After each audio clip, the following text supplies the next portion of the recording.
voilà asalaamaaleykum waa Thiongo Info nuyu neen leen ziar leen ñaanal leen jàmm sàkku ñëpp tey jii ñoo ngi fii Koungheul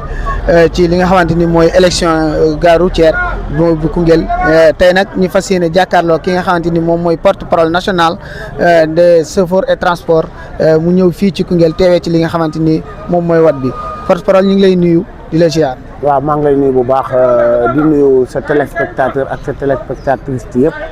maa ngi leen di nuyu bu baax fii ci Koungheul di leen gërëm aussi ngeen ñëw fekk ñu ci loo xamante ni lu ñu maîtriser la lu ñu moom la ngeen ñëw di ñu dooleel ak seen site internet yàlla na nekk ay télé ba Sénégal yëpp di ci jariñ ñu ngi lay gërëm bu baax di la sant également aussi. moo ko mi ndax mën nee na xam sa tur ak sa sant ak fan nga jógee ba ñëw teew ci tey fi nga xamante ni moom mooy Koungheul en tant que porte-parole national. waaw Ibrahima Thiam laa tudd nekk porte-parole national tout d'abord may ñaanal le député Fanta Sall honorable bi dëkkoon Koungheul fii te yàlla dogal mu jiitu ji yàlla na yàlla xare ko àjjana parce que jour bi ñu may jox ndomba tànk porte-parole national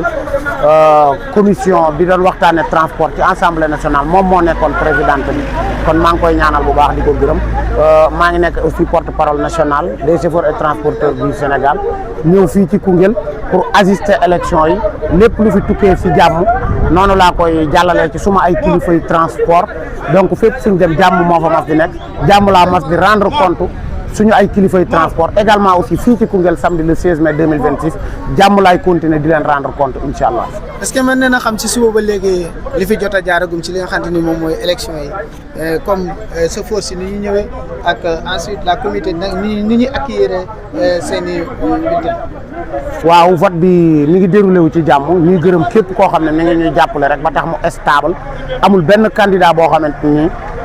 contesté na vote bi ni muy déroulé woo loolu nag bi ci jiitu ñu ngi ciy sant la sécurité publique police nationale nga xam ne ñoom ñoo ñuy jàppale ci rang yi ci encadrement yi ba nga xamante ni dina stable donc vote bi mi ngi déroulé wu macha allah amul benn problème jotuñu fi benn revendication boo xamante ni lu ñuy contesté la loo xamante ni lu war a jóg la. amul itam tey li nga xam ne nii tey ñu ngi koy déclaré ci vote bi comme lu demee ni permis de conduire ak carte d'identité et cetera wala tey ki nga xam ne nii au région de Kaffrine la mu nekk au niveau de Thiès mu ñëw fi bëgg a wote wala mu nekk au niveau de Thiès ñëw bëgg a wote au niveau du Kaffrine au région de Kaffrine. waaw am na jafe-jafe boobu loolu nag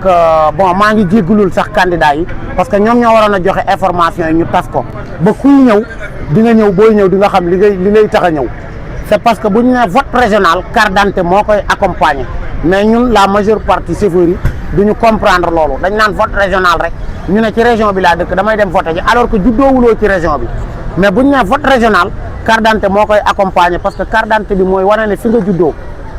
loolu moo tax mu am tuuti ay erreur donc information yi moo jàll loolu nag man maa ngi ciy jéggulul candidat yi en tant que porte-parole national également aussi di jéggulul sama bopp parce que man maay ki ko waroon a tasaare ba région bi yëpp xam ni nii la demee mais information yi laa jotul à temps réel ba tax mu demee nii mais ñoom tamit ñu ngi leen di jégalu mun naa ci tudd ku mel ne suñu baay Moustapha Ndaw man cee tudd ku mel ne suñu mag Baba Diaw également aussi yu mel noonu nemmeeku nañ ko ci ñoom mais dañ leen di jégalu c'est parce que transport bi lañ bëgg a organiser rek tey ji bëri na ay dëkk yoo xam ne boo fa demee vote régional moo fa am mun naa si tudd lu mel ne Ourossogui mun naa si tudd lu mel ne ay dëkk yu bëri parce que suñu protocole yi dafa cohérent wul yëpp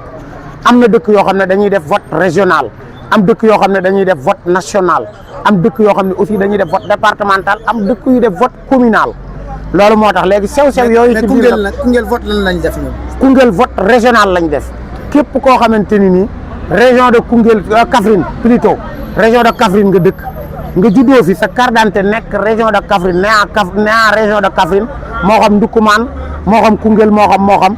donc yow vote bi yow la impliqué su fekkee tey par exemple man damaa juddoo Mbar sama papa tuxu si ci région bu Kaffrine man mënuma fi voter fi laa dëkk mais mënuma fi voter parce que juddoowuma fi manquement yooyu nag am nañ ko mais dañ leen di massawu rek.